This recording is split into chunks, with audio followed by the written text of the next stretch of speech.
Hello students, once again a warm welcome to all of you to MK Jain classes.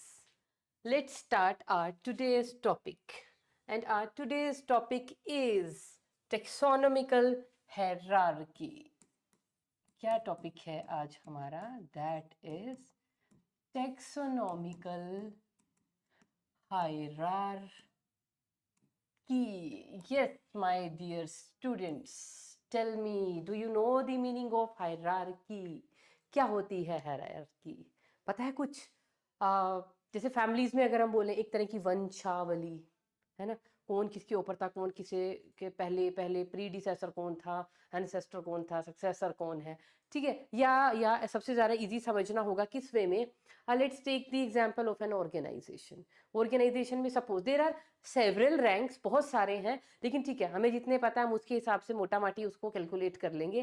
Calculate क्या करना है, हमें सिर्फ समझना है। सबसे लोअर रैंक सपोज मैं एक ऑर्गेनाइजेशन के अंदर लेके चल रही हूँ पियून का, उससे ऊपर का रैंक हो जाएगा क्लर्क का। क्लर्क से ऊपर आ गए हमारे पास मैनेजर साहब, मैनेजर से ऊपर आ गए हमारे पास assistant manager, then senior manager, then general manager, then VP, CEO, chairperson, managing director, है ना। There are various ranks and levels. तो क्या होता है उनमें, सपोज क्लर्क है, बड़ा अच्छा काम किया, सब कुछ किया, भैया प्रमोशन देनी है, कहाँ भेजोगे उसको प्रमोशन देके? उससे ऊपर वाले रैंक पे। कहाँ भेज देंगे? मैनेजर बना देंगे भाई। मैनेजर अगर अच्छा काम कर रहा है उसको उससे ऊपर वाला रैंक जो है असाइन कर दिया जाएगा। तो ऑर्गेनाइजेशन के अंदर हम क्या मेंटेन रखते हैं? अ काइंड ऑफ हायरार्की, ठीक है। और वही हायरार्की हमें, जब हम ऑर्गेनिजम्स को क्लासिफाई करते हैं ना, वही हायरार्की हमें उस ऑर्गेनिज्म के लिए मेंटेन करनी पड़ती है। तो हायरार्की क्या होती है? हायरार्की मींस वेरियस रैंक्स और various levels to which an organism belongs. अभी तो हमने एक ऑर्गेनाइजेशन का एग्जांपल लिया था ना, लेकिन अगर हम ऑर्गेनिज्म के बेस में, हम तो अपनी बायोलॉजी में पढ़ रहे हैं ना, let's keep the organisation aside and talk about the taxonomical या बायोलॉजिकल हायरार्की। क्या है taxonomical hierarchy? While classifying an animal, क्या हमें बस ऐसे इतना बहुत है कि ये एनिमल है, put it in animal kingdom, that's all? क्या इतना सिंपल होता है? डू यू थिंक कि किसी भी ऑर्गेनिज्म को whenever we are classifying, is it a single step process? It is not. Just write down the main points. Classification of organisms, classification of organisms is not a single step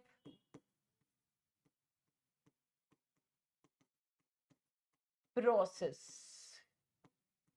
एक single step process नहीं है भाई किसी भी organism को अगर आपको classify करना है। कितनी बड़ी बायोडाइवर्सिटी हमने पढ़ ली, 1.7 टू 1.8 मिलियन स्पीशीज हैं हमारे पास। तो उनमें से अगर किसी ऑर्गेनिज्म को क्लासिफाई करना है, is it okay it belongs to plantae or it belongs to protista or it belongs to algae, that's all? नहीं भाई नहीं। किसी भी ऑर्गेनिज्म का अगर हमें सही एड्रेस देना, उसको सही जगह क्लासिफाई करना है, तो we need various levels, we need various steps. किसकी जरूरत पड़ती है? Need various steps. और इन स्टेप्स को हम क्या बोलते हैं? The steps are known as levels. और इनको हम बोलते हैं रैंक्स भी कह सकते हैं। इनको हम क्या बोलते हैं? कैटेगरीज भी कह सकते हैं। और इनको हम टैक्सॉन भी बोल सकते हैं। कैटेगरीज या taxa. Taxa for plural, singular is taxon. तो बहुत सारे स्टेप्स और लेवल्स हमें चाहिए होता है। और इन सब लेवल्स को, ये सब रैंक्स और जो कैटेगरीज है और जो टैक्सा है, together constitutes, together constitutes taxonomical hierarchy. भैया ये जो बहुत सारे स्टेप्स या लेवल्स में या रैंक्स में हम चीजों को क्लासिफाई करेंगे ना, तो जितने भी ये लेवल या स्टेप है, इन सब को टुगेदर हम क्या बोलेंगे? हायरार्की।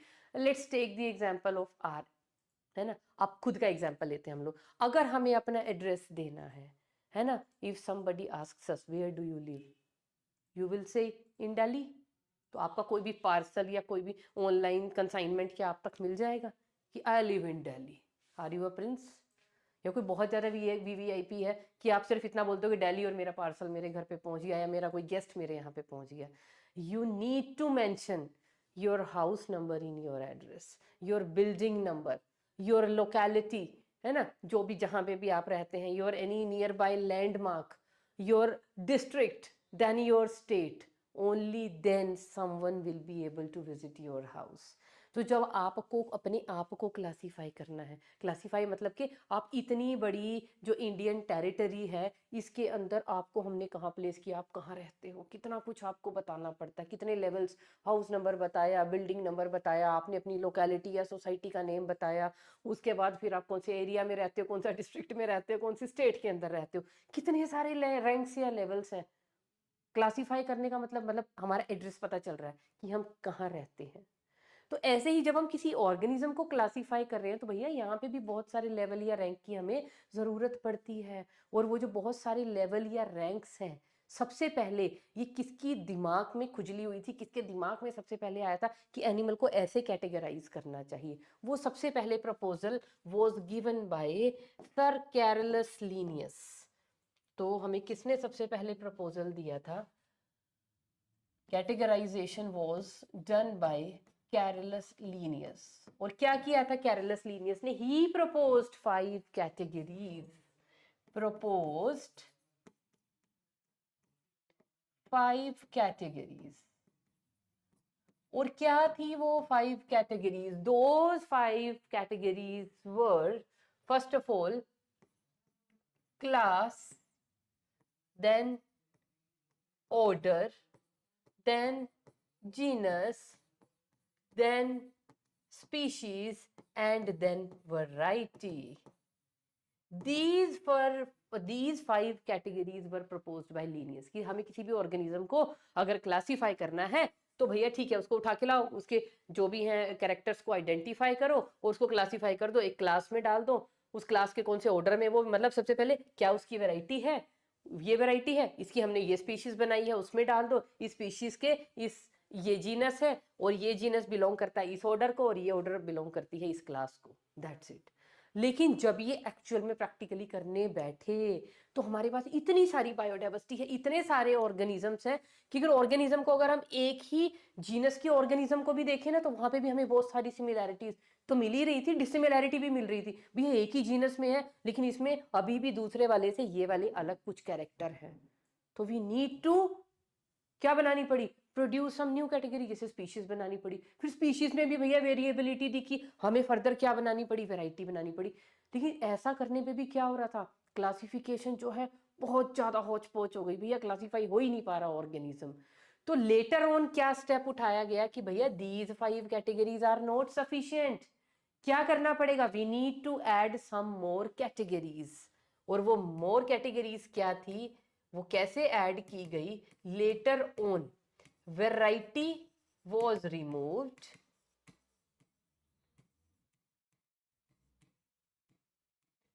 and 3 new categories या ranks were introduced।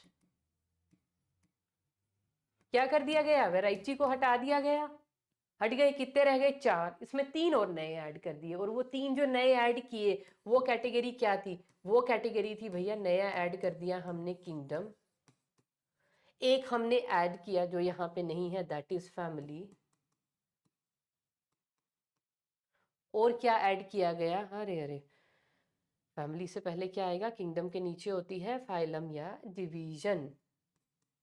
ये कैटेगरी हो गई फाइलम या डिवीजन। अब ये मैंने स्लैश क्यों डाला? Phylum is meant for animals classification. जब भी हम एनिमल्स को क्लासिफाई करेंगे will make use of the term phylum, और जब हम प्लांट्स को क्लासिफाई करेंगे will use the term division. और एक और नई category I, that was family. तो भैया देखिए 4 रह गई हैं ये, 3 आ गई हैं ये, तो टोटल हमारे पास कितनी हो गई 4 + 3। ये कैसा लिख दिया हम लोगों ने, ठीक है इसको करेक्ट करके लिख लेते हैं। तो हमारे पास कितनी आ गई 4 पुरानी 3 नई, टोटल क्या बन गई 7। और इन 7 कैटेगरीज को हम क्या बोलते हैं, these are known as the obligate categories.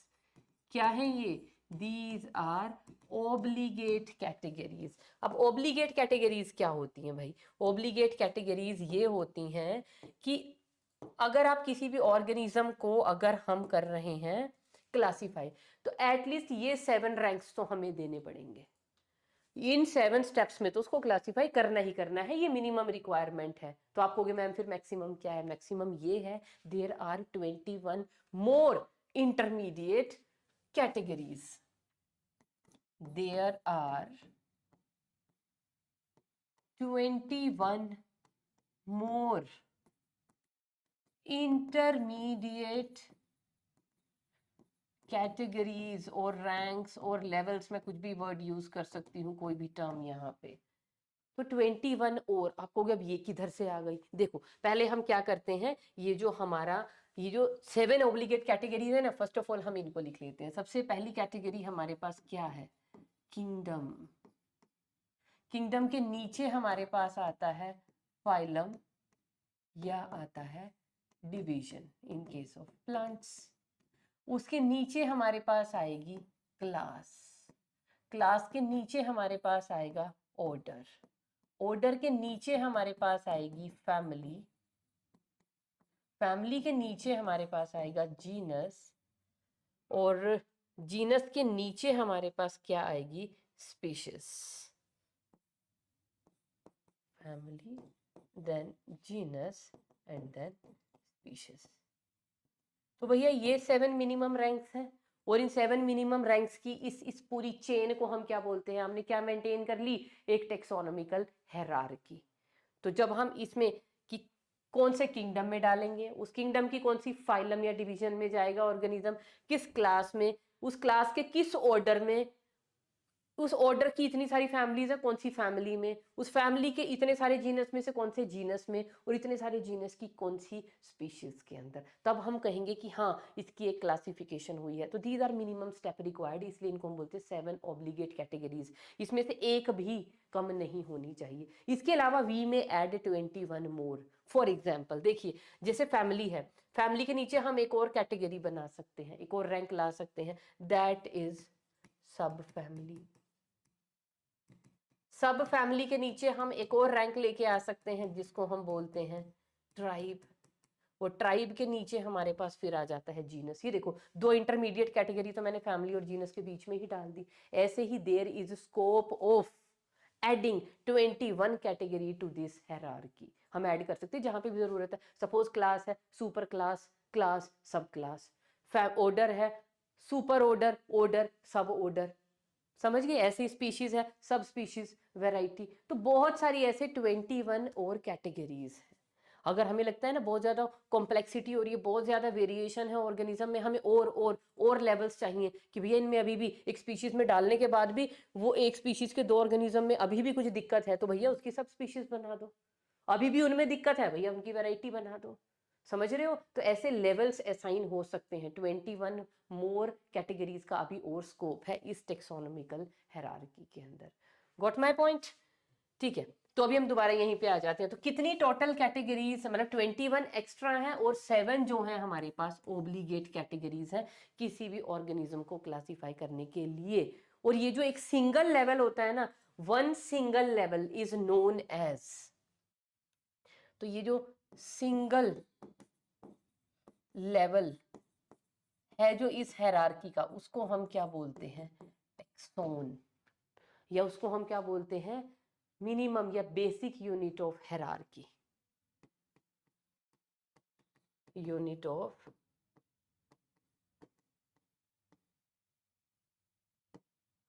Hierarchy, taxon. Taxon या रैंक या कैटेगरी या level, one and the same thing. तो अगर आपको टेक्सोन को डिफाइन करना आ जाए तो कैसे करोगे, टेक्सोन क्या है, what is a taxon?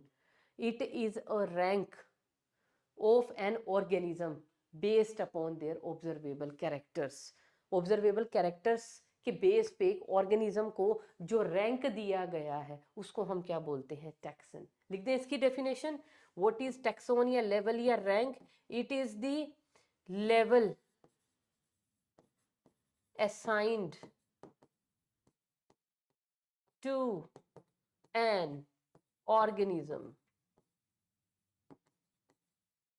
on the basis of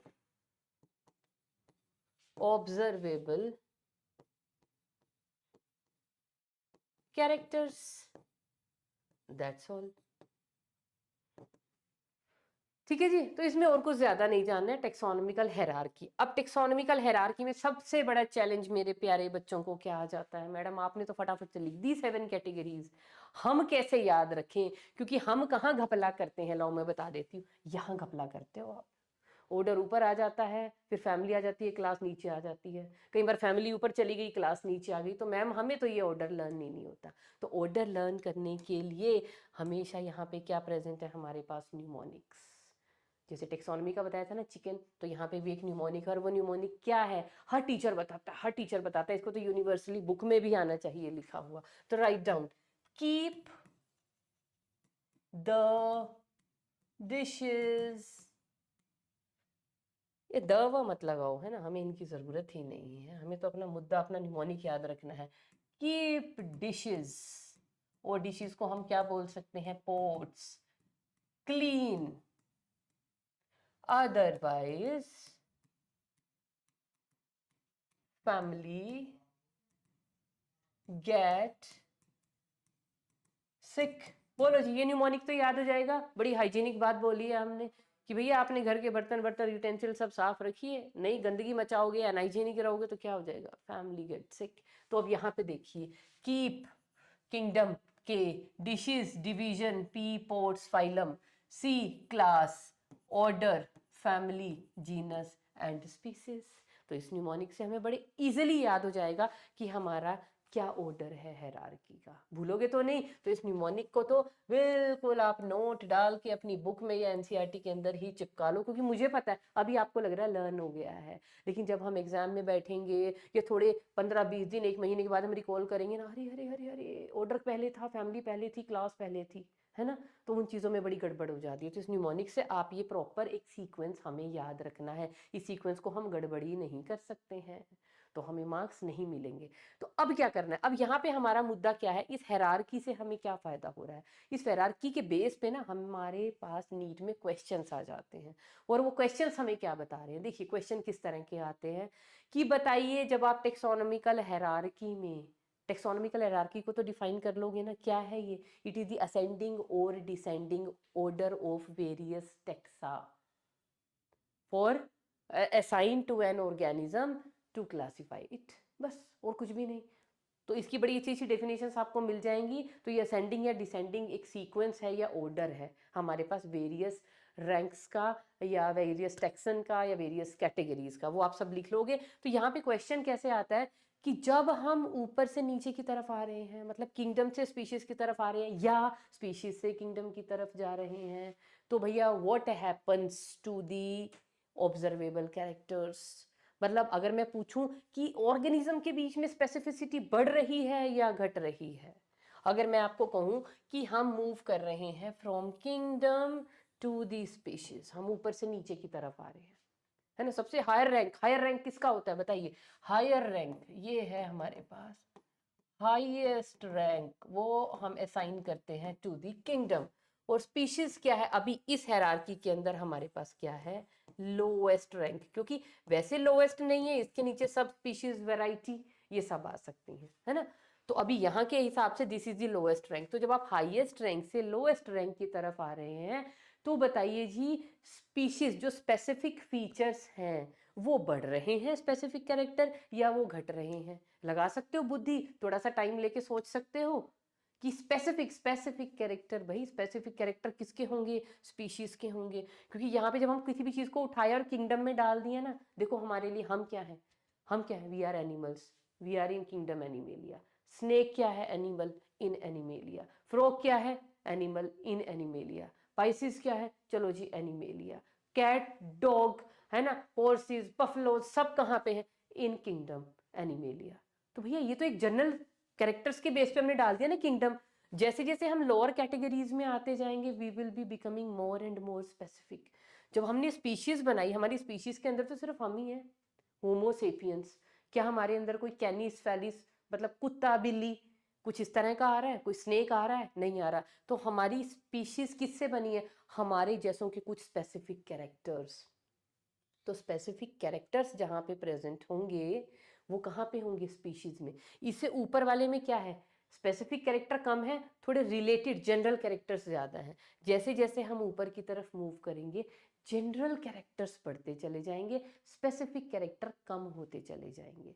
तो क्या हम यहाँ पे लिख ले, as we move down from kingdom to the species क्या होगा? स्पेसिफिक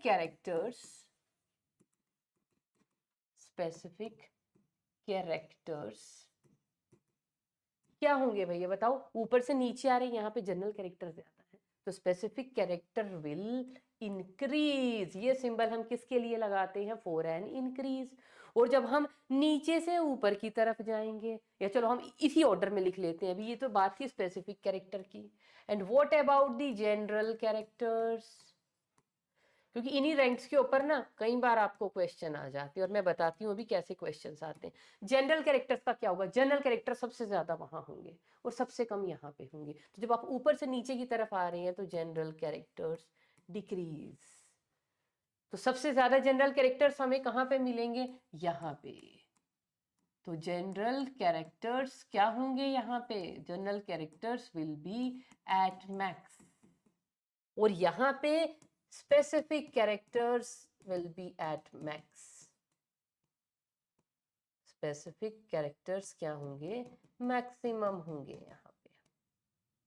ठीक है जी, अब आपको क्वेश्चन क्या आ गए बताइए जी। ऑर्डर और जीनस।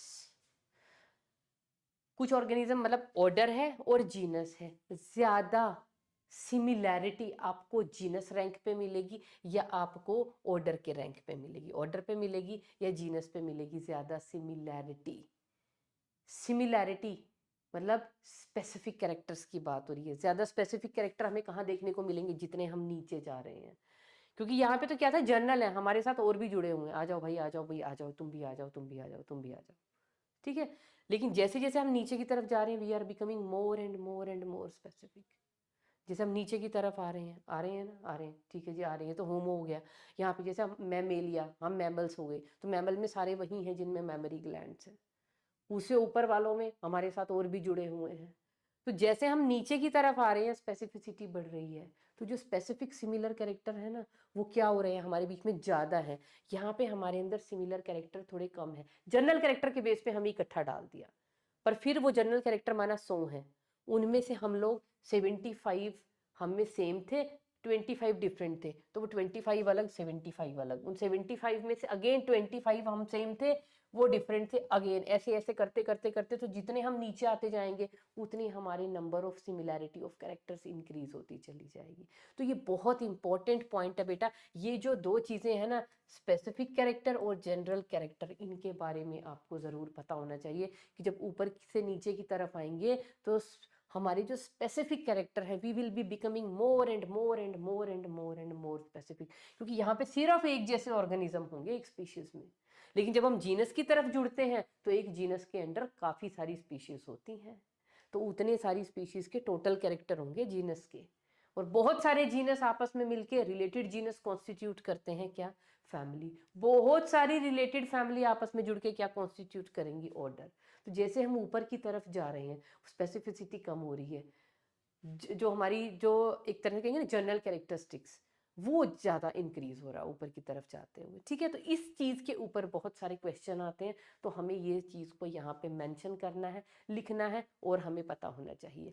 अब हमारा नेक्स्ट स्टेप क्या है? नेक्स्ट स्टेप इज दिस कि हम इन सभी चीज़ों को we will take up one by one. कैसे? सबसे पहले we'll start from the lower rank that is species. अब स्पीशीज से अगर हम स्टार्ट करें, चलिए we'll put a heading here, species। क्या होती है स्पीशीज? सबसे पहले तो इसको डिफाइन करेंगे, स्पीशीज क्या है? It is the group of organisms which are capable of interbreeding. चलिए लिखते हैं, बहुत इंपॉर्टेंट डेफिनेशन है. Group of similar organisms which are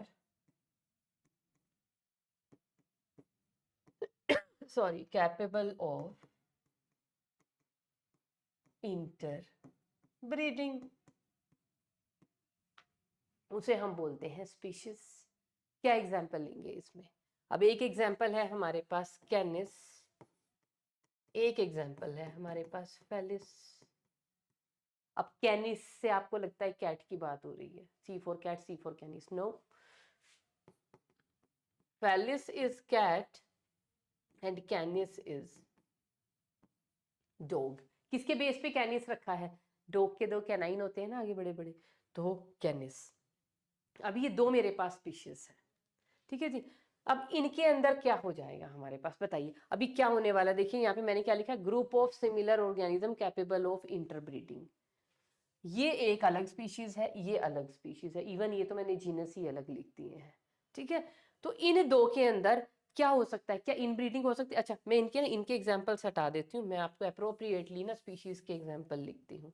like जैसे स्पीशीज हम लोग लिख लेते हैं, जीनस सेम कर लेते हैं, स्पीशीज डिफरेंट कर लेते हैं. Like Panthera tigris, Panthera leo, Panthera pardus. किसके हैं ये साइंटिफिक नेम्स, पता है? Do you have any idea? देखो टिग्रिस, ये किसका साइंटिफिक नेम है? टाइगर का. लियो किसका है? लॉयन का. और ये किसका है हमारे पास? लेपर्ड का. तो ये हो गए हमारे पास क्या, जीनस सबके सेम है, पैंथेरा पैंथेरा पैंथेरा, और सबकी स्पीशीज क्या है? Different different different. लेकिन क्या सेम जीनस में होने का मतलब क्या है? क्या ये are these capable of interbreeding? Can be interbreeding possible है? क्या आप टाइगर की लॉयन के साथ इंटरब्रीडिंग करा सकते हो? Is it possible? जैसे हमने क्या बनाए थे, दो हाइब्रिड बनाए थे ना हमने, टाइगर और डोंकी की हाइब्रिडाइजेशन से आर्टिफिशियल इंसेमिनेशन करवाई. और so sorry, no tiger, it was horse. Blunder I was doing. Horse plus donkey, इससे हमारे पास क्या बने थे? Sterile hybrid. क्या थे वो स्टीराइल हाइब्रिड? म्यूल था, हिनी थी. ये हाइब्रिड क्या था? हमने क्या किया, दो डिफरेंट स्पीशीज के अंदर हमने कहा इंटरब्रीडिंग अलाउड कर दी, ठीक है. वो खुद से नहीं कर रहे इंटरब्रीडिंग, हमने आर्टिफिशियल इंसेमिनेशन से ये काम करवा दिया. एक स्पीशीज का सीमेन लिया, दूसरे के अंदर इंसेमिनेट करवा दिया. तो दो स्पीशीज के अंदर हमने क्या करवा दी? इंटरब्रीडिंग पॉसिबल करवा दी. क्या फ्रूट निकला उसका? क्या फल मिला हमें उसका? ऑर्गेनिज्म तो बन गया, लेकिन वो ऑर्गेनिज्म स्ट्राइल था. वो आगे और अपनी रेस को परपेचुएट कर ही नहीं सकता था, उसमें फर्टिलिटी थी ही नहीं. कैसा हाइब्रिड था ये? स्टीराइल. तो नेचर क्या कहता है? नहीं होने दूंगा, मैं तो नहीं होने दूंगा. दो डिफरेंट स्पीसीज के बीच में इंटरब्रीडिंग अगर आप करवाओगे भी तो आप सक्सेसफुल नहीं होगे, क्योंकि ऑर्गेनिज्म बनाना आप कितने बनाओगे? आप इतने महंगे प्रोसीजर से, चाहे महंगा नहीं भी हो, कितने नए ऐसे पैदा करोगे? नहीं. वो तो नेचर उसको सिलेक्ट ही नहीं कर रहा, नेचर उसको फर्टाइल बना ही नहीं रहा. क्या बना रहा है? स्टीराइल बना. क्या करना है हमने? इनका कुछ भी नहीं करना, ऑफ नो यूज. तो स्पीशीज क्या होती है? ग्रुप ऑफ सिमिलर ऑर्गेनिज्म होते हैं, but those should be capable of interbreeding, जो आपस में ब्रीडिंग कर पाए. अब कैट कैट आपस में इंटरब्रीडिंग करती हैं, डॉग डॉग करते हैं, तो कैट कैट की अपनी एक स्पीशीज हो गई, डॉग डॉग की अपनी स्पीशीज होगी. हम ह्यूमन ह्यूमन ह्यूमन करते हैं, तो ह्यूमन ह्यूमन की क्या हो गई? हमारी एक स्पीशीज. तो स्पीशीज के अंदर ही इंटरब्रीडिंग अलाउड होती है.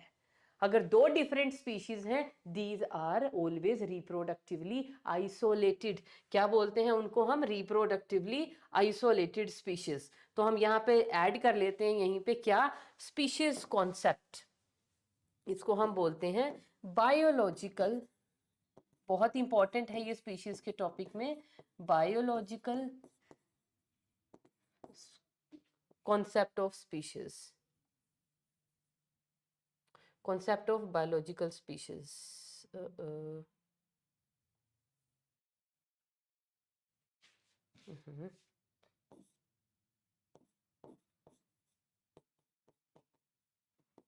कॉन्सेप्ट ऑफ बायोलॉजिकल स्पीशिएशन या स्पीशीज क्या कहता है ये?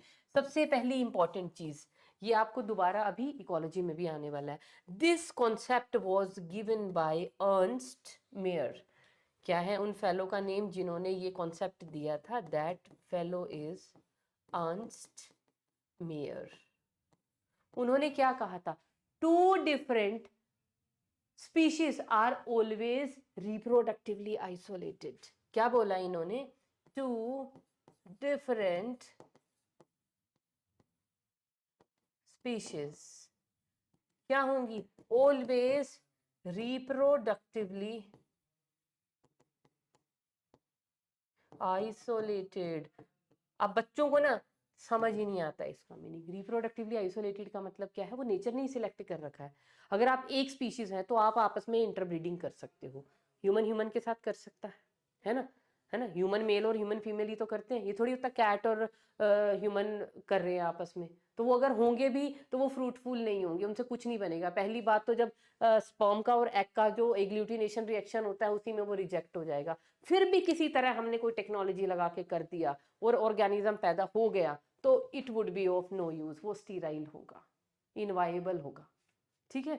तो नेचर क्या कहता है? नेचर क्या, अर्नस्ट मेयर ने भी क्या चीज प्रपोज की कि अगर दो डिफरेंट स्पीसीज है वो हमेशा रिप्रोडक्टिवली आइसोलेटेड रहेंगे। रिप्रोडक्टिवली आइसोलेटेड का मतलब कैट कैट आपस में अपनी इंटरब्रीडिंग करेंगे, डॉग डॉग करेंगे, बट कैट और डॉग क्योंकि दो डिफरेंट स्पीशीज हैं ये एक दूसरे से क्या रहेंगी?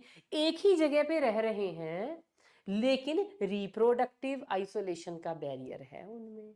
वो आपस में इंटरब्रीड नहीं कर सकते। अब एक ही जगह पे कुत्ते भी रह रहे हैं, बिल्ली भी रह रही है, हम लोग भी रह रहे हैं, बंदर भी रह रहे हैं, लिजर्ड्स भी रह रहे हैं, लेकिन इसका मतलब ये थोड़ी है हम इकट्ठा रह रहे हैं एक लैंड पे तो हम सारे आपस में इंटरब्रीडिंग कर सकते हैं। नहीं कर सकते भाई। ह्यूमन ह्यूमन के साथ करेगा, कैट कैट के साथ करेगी, डॉग डॉग के साथ करेगा। तो एक ही जियोलॉजिकल एरिया में रहते हुए भी, एक ही जियोग्राफिकल एरिया पे रहते हुए भी, we all are reproductively isolated from each other. This is the biological concept of speciation.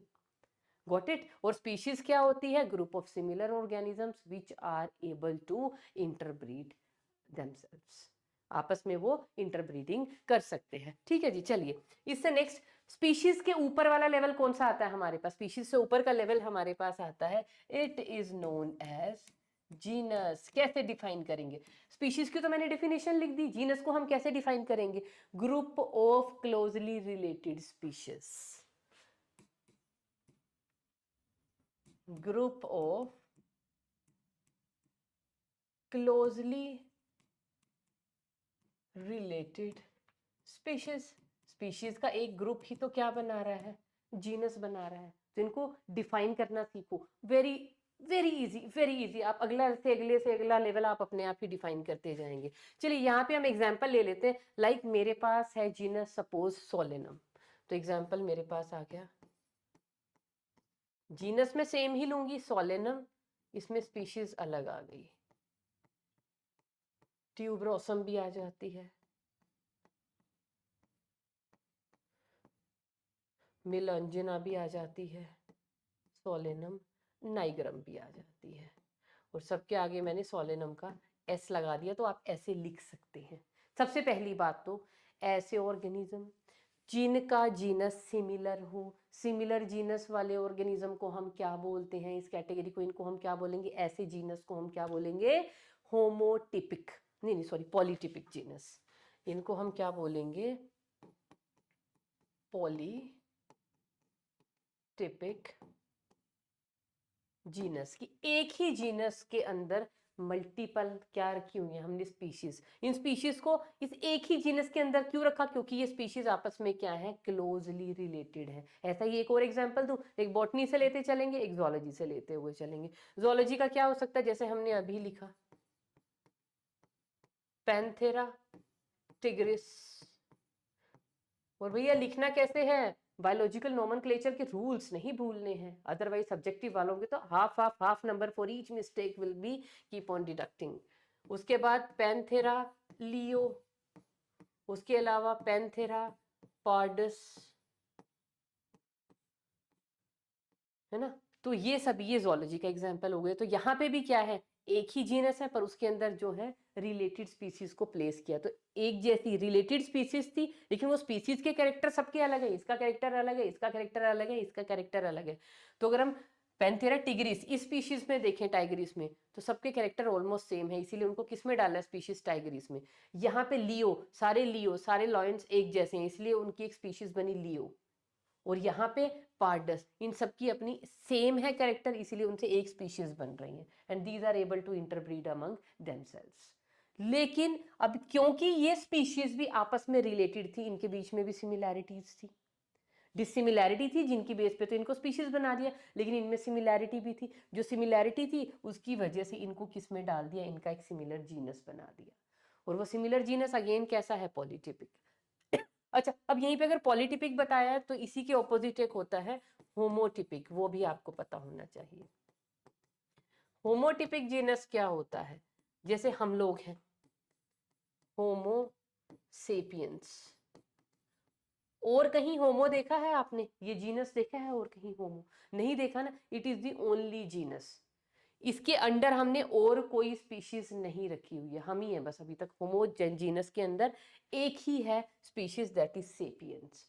तो ऐसा जीनस जो एक ही हो, उसकी फर्दर स्पीशीज ना हो, इसको हम क्या बोलते हैं, होमोटिपिक जीनस, द ओनली वन। और जहां पे एक ही जीनस के अंदर क्लोजली रिलेटेड स्पीशीज को रखा गया था, ऐसे को हम क्या बोलते हैं, polytypic genus. Got my point? ठीक है।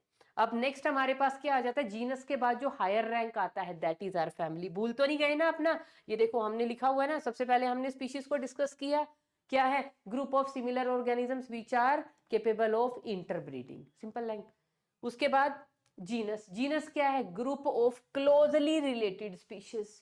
जीनस के ऊपर वाला रैंक क्या आ गया, फैमिली। क्या है family, it is the group of closely related genus या असेंबलेज ऑफ जीनस, यही तो बोलोगे आप। ठीक है, चलिए फैमिली के बारे में बात कर लेते हैं। तो फैमिली क्या है, it is the group of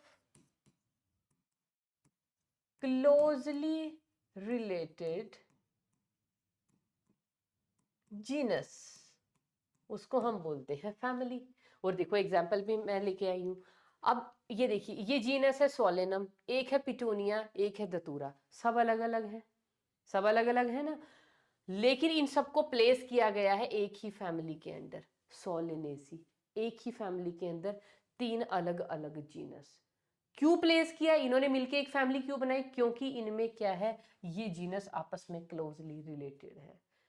ये हो गया बॉटनी का एग्जाम्पल, जोलॉजी का भी देख लीजिए। पैंथेरा क्या है, पैंथेरा के अंदर टाइगर भी आ रहा है, लेपर्ड भी आ रहा है, और ये हमारे पास लॉयन भी आ रहा है। और इधर फेलिस के अंदर हमारे पास क्या आ रही है, कैट आ रही है ना, कैट आ गई, और कैट जैसे ये, और तो ये क्या है, आपस में क्लोजली रिलेटेड है ना, सारे के सारे कार्निवोर, इनमें कैट और ये सब सब एक ही फैमिली से बिलोंग करते हैं ना, तो इनकी एक ही फैमिली हमने बना दी, दैट इज फेलिडी। अब ये फैमिली के अंदर क्या है, टू क्लोजली रिलेटेड जीनस। तो ये जीनस, यहाँ पे 3 जीनस क्लोजली रिलेटेड थे, यहाँ पे 2 जीनस क्लोजली रिलेटेड है, तो इनकी हमने एक फैमिली बना दी। अब फर्दर फैमिली को हम, फैमिली से ऊपर का रैंक क्या आता है, ऑर्डर। तो ऑर्डर को आप कैसे डिफाइन करेंगे, group of closely related orders, या you can say that assemblage of closely related families. इसको हम क्या बोलेंगे, ऑर्डर। अब देखो ऑर्डर, अब ये है मेरे पास दो फैमिलीज, एक है सोलेनेसी, एक है कॉर्नवॉल्वरेसी। अब इन दो फैमिलीज में क्योंकि सिमिलैरिटी है तो हमने उसको क्या रख दिया, एक ही ऑर्डर में रख दिया, पोलीमोनियल्स।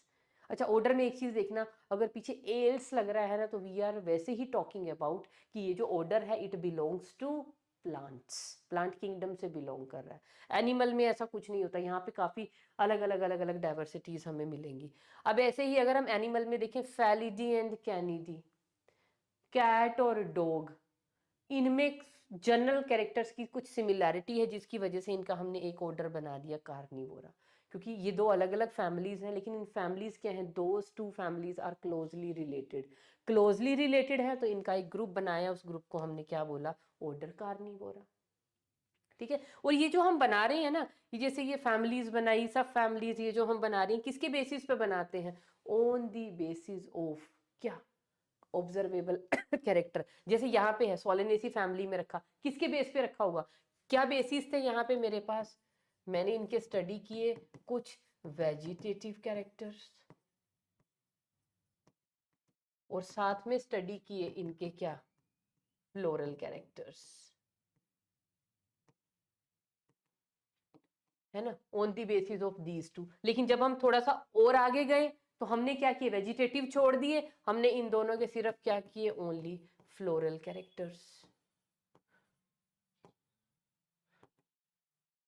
क्या बढ़ता जा रहा है? जनरल कैरेक्टर्स का रैंक बढ़ता जा रहा है और स्पेसिफिक कैरेक्टर्स का रैंक जो है ऊपर जाते हुए घटता चला जा रहा है। Next is class. क्लास को आप क्या लिखोगे?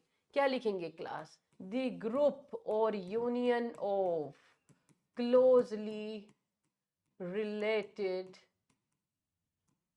ऑर्डर्स या assemblage of closely related orders. कितनी सिंपल है। नीचे वाले को ग्रुप कर दो, ऊपर वाली कैटेगरी को डिफाइन कर दो, कुछ भी नहीं है। यहाँ पे ऑर्डर है पोलीमोनियल सेपिंडेल्स। सेपिंडेल्स किसका होता है? मैंगो फैमिली होती है ये सारी। सेपिंडेल्स में क्या आएंगे? इसका रिप्रेजेंटेटिव हमेशा याद रखना, mango belongs to this category, Sapindales. तो इनमें आपस में क्लोज रिलेशन था, क्लोज कैरेक्टर्स थे, तो इनको कॉमन एक क्लास के अंदर डाल दिया, डाइकोटिलेडन। क्यों डाला? दोनों में क्या है? डाइकोट्स है, दोनों डाइकोट प्लांट्स है। यहाँ पे क्या है? प्राइमेटा। प्राइमेटा में पता है ना कौन आते हैं? गिबन आ गया, गोरिल्ला आ गया, मंकीज आ गए सारे। ये रोडेंशिया में हमारे पास क्या आ गए? ये रैट्स वगैरह आ गए सभी। कार्निवोरा में हमें पता है डॉग्स हो गई, कैट्स हो गई, इस तरह की चीजें आ गई सभी। तो इन सब में क्या है? इन सब में आपस में क्लोज रिलेशन था, तो इनको असेंबल करके हमने एक क्लास बना दी, मैमेलिया। अब क्लास से अगला कौन सा होता है? फाइलम या डिवीजन। क्या होगा वो? असेंबलेज ऑफ क्या? Closely related classes. तो अगर मैं क्लास बनाऊं, जैसे क्लास बनाऊंगी तो क्या क्लास बनेगी? एंजियोस्पर्मी। किसकी? जैसे ये यहाँ पे क्लास डाइकोटिलिडनी है ना, एंजियोस्पर्मी में दूसरी क्लास होती है मोनोकोटिलिडनी। चलो let's move on to the examples. Phylum क्या है? कैसे डिफाइन करेंगे हम फाइलम को? असेंबलेज ऑफ या ग्रुप ऑफ रिलेटेड क्लासेस। अब जैसे क्लासेस है मेरे पास, Pisces, Amphibia, Reptilia, Aves, mammal, सबको पता है ना, ये पढ़ते आ रहे हैं। किससे बिलोंग करती हैं? क्योंकि ये सब में कॉमन फीचर्स हैं, जनरल फीचर्स इनके काफी सारे कॉमन हैं, तो उनको हमने मिला के क्या बना दिया? एक फाइलम बना दिया, कॉर्डेटा। इधर आ जाइए, प्लांट्स में मोनोकोटिलिडनी, मोनोकोट्स और डाइकोट्स। लेकिन मोनोकोट और डाइकोट के अंदर क्या है? क्या है यहाँ पे? सीड भी है और उनके अंदर फ्लावर्स भी बन रहे हैं, तो हमने उसको उस कैटेगरी में, उस फाइलम के अंदर डाल दिया। उस कैटेगरी का नेम क्या रखा? फाइलम। और वो क्या बनाई? एंजियोस्पर्मी। एंजियोस्पर्मी के आपको फीचर्स पता है क्या होते हैं? सीड बीरिंग होते हैं, फ्लावर बीरिंग होते हैं। तो उन दो करेक्टर के बेस पे हमने क्या कर दिया? इन दोनों की दोनों क्लासेस को किस में डाल दिया? फाइलम एंजियोस्पर्मी में, क्योंकि दोनों में सीड बन रहे थे, दोनों में फ्लावर बन रहे थे। लेकिन जब इनको फर्दर हम पढ़ेंगे, जैसे डाइकोटिलिडनी को पढ़ा, डाइकोटिलिडनी में आगे क्या थे? अलग अलग बेसिस हमने लिए, पोलीमोनियल्स का कुछ अलग कैरेक्टर हमने लिया, सेपिंडेल का अलग। ऐसे ही इन्होंने, इनसे नीचे जब हम रैंक पे गए तो पोलीमोनियल्स के अंदर फिर हमने सोलेनेसी और कॉन्वोल्वुलेसी। तो हम स्पेसिफिसिटी की तरफ बढ़ते जा रहे हैं जब हम नीचे के रैंक्स की तरफ जा रहे हैं। उसके बाद अब लास्ट क्या आ जाता है हमारे पास? अच्छा, ये हो गया हमारे पास फाइलम या डिवीजन की हमने बात कर ली। और लास्टली अब हमारे पास क्या आ जाता है? That is kingdom. और किंगडम तो मैंने आपको बता ही दिया, it is the highest tax on. जैसे अगर आप हम अगर एनिमल्स का एग्जांपल ले रहे थे, कोर्डेटा, कहाँ डालेंगे इसको? किंगडम क्या होगा इसका? एनिमेलिया। लिख लेते हैं चलिए। तो किंगडम क्या आ जाएगा? एनिमेलिया। उस एनिमेलिया के अंडर क्या आ रहा था? Phylum Chordata. ऐसे ही हमारे पास किंगडम क्या आ जाएगा? प्लांटी। किसके लिए? वैसे तो बहुत सारे हैं प्लांटी में, है ना, लेकिन हम किंगडम प्लांटी के कौन से फाइलम की बात कर रहे थे? ये जो फाइलम था एंजियोस्पर्मी, इसको हमने कहाँ डाल दिया? इट बिलोंग्स टू, क्योंकि ये प्लांट है तो हमने इसको किंगडम प्लांटी में डाल दिया। इसके साथ और भी फाइलम्स हैं, कौन कौन से हैं? एल्गी है हमारे पास, ब्रायो है हमारे पास, टेरिडो है हमारे पास, है ना, जिम्नो है हमारे पास, हाईएस्ट रैंक इज एनजीओ। तो हम अभी एक एक फाइलम की बात करें तो उनको फिर पर्टिकुलर हम क्या असाइन कर देते हैं? पर्टिकुलर एक लेवल, हाईएस्ट लेवल, जिसको हम बोलते हैं किंगडम। तो this was all about your taxonomical hierarchy and ranks. तो इसमें हमें सिर्फ क्या ध्यान रखना है, कुछ अंदर से ट्विस्टेड बेसिक क्वेश्चन आ जाते हैं, क्योंकि हम क्या बोलते हैं, हमें ये चैप्टर सारा आता है, हमें सब पता है जो बता रहे हैं, लेकिन सब पता है। अब इस सब पता के बेसिस पे हम क्या करेंगे, अपनी बुक के हम जो जितने भी मल्टीपल चॉइस क्वेश्चंस हैं उनको साथ हम लोग उनको प्रैक्टिस करेंगे, सो दैट अभी तो कॉन्सेप्ट आपको बिल्कुल माइंड में बिल्कुल नया नया ताज़ा ताज़ा है, साथ में ही क्वेश्चन प्रैक्टिस हो जाएंगे, पक्का हो जाएगा। और जहाँ पे आप फंसेंगे डाउट आएंगे तो आप दोबारा सुनोगे लेक्चर्स को, दोबारा गो थ्रू करोगे अपनी बुक्स को और आपके डाउट्स क्लियर हो जाएंगे। ठीक है, चलिए, then that's all for today.